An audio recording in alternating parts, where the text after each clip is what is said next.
Assalamualaikum warahmatullahi wabarakatuh.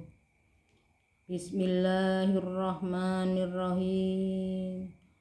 Alhamdulillahilladzi atana bil wahidati bi fadli rabbina. Alhamdulillahi sholatu wassalam alaika wal ali ya khairul anam. Rabbun karim wa anta duhulkin adim. Wasfa'lana indal karim. Ya ayyuhal ghosu salamullah alaika rabbini biidnillah. Wandur ilayya sayyidi binatrah musilati lil hadratil aliyah. Amma ba'd.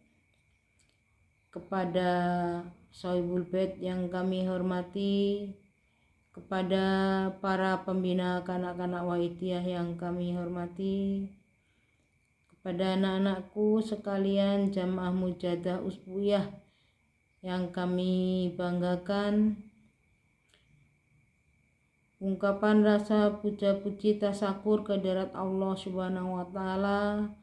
Salam selawat kepangkuan beliau Rasulullah sallallahu alaihi wasallam serta salam ikroman wa takdiman wa mahabbatan kepangkuan beliau Ghosu Hadza Zaman radhiyallahu an. Kami makmum kepada Ananda Protokol. Hadirin hadirat, khususnya anak-anakku, pada pagi hari ini Ibu akan menceritakan tentang kisah seorang pemuda yang berorang tuakan babi. Nah, anak-anak mohon didengar ya cerita Ibu, nanti bisa diambil hikmahnya dari cerita yang akan Ibu sampaikan. Nabi Musa adalah seorang nabi yang bisa berbicara kepada Allah. Setiap Nabi Musa akan bermunajat, akan berdoa kepada Allah, maka Nabi Musa naik ke bukit Tursina. Pada suatu hari Nabi Musa bertanya kepada Allah, "Ya Allah, siapakah orang yang bersamaku nanti di surga?" Maka Allah seketika juga langsung menjawab pertanyaan Nabi Musa. Dia memberitahukan namanya, tempat tinggalnya. Maka Nabi Musa langsung turun dari Bukit Tursina untuk mencari alamat yang sudah diberitahu oleh Allah. Dengan menyusuri jalan berhari-hari, akhirnya Nabi Musa menemukan alamat tersebut dengan bantuan penduduk setempat.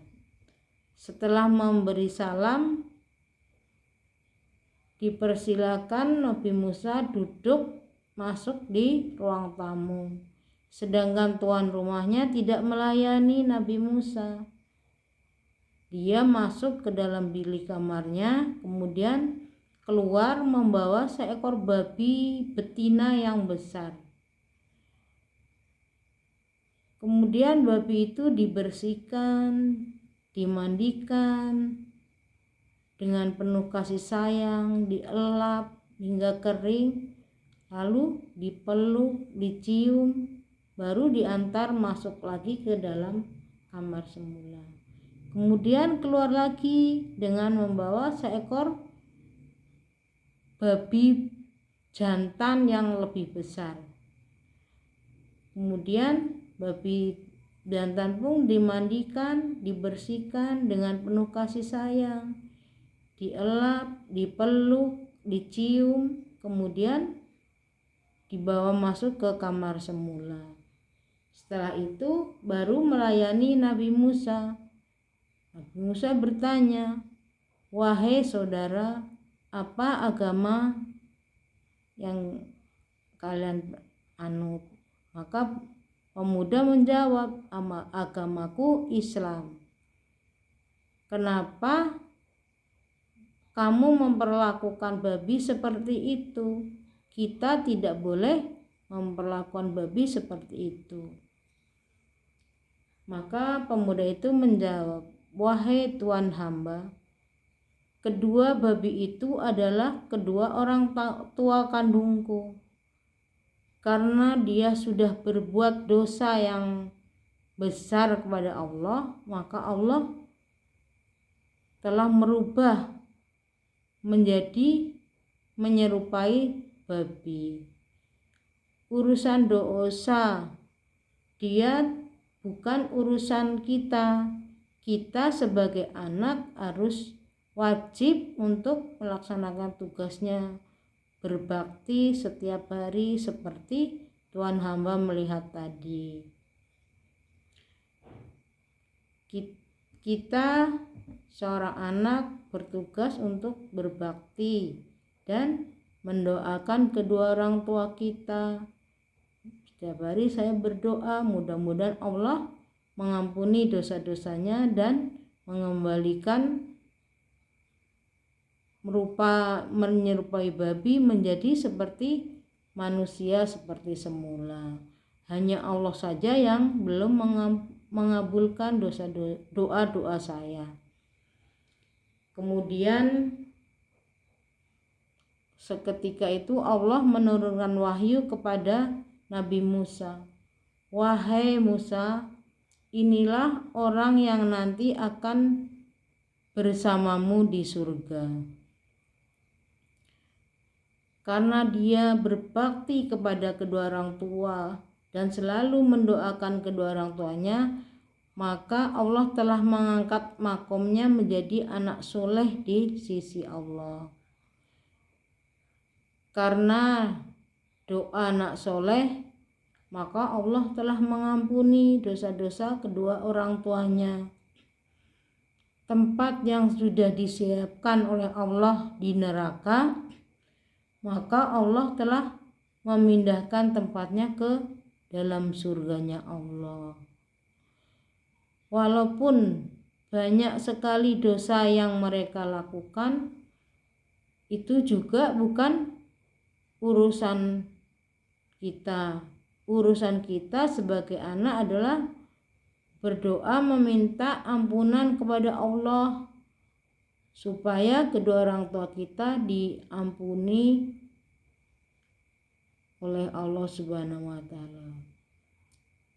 Doa anak soleh akan membantu kedua orang tua kita nanti di akhirat, tempat yang baik di akhirat.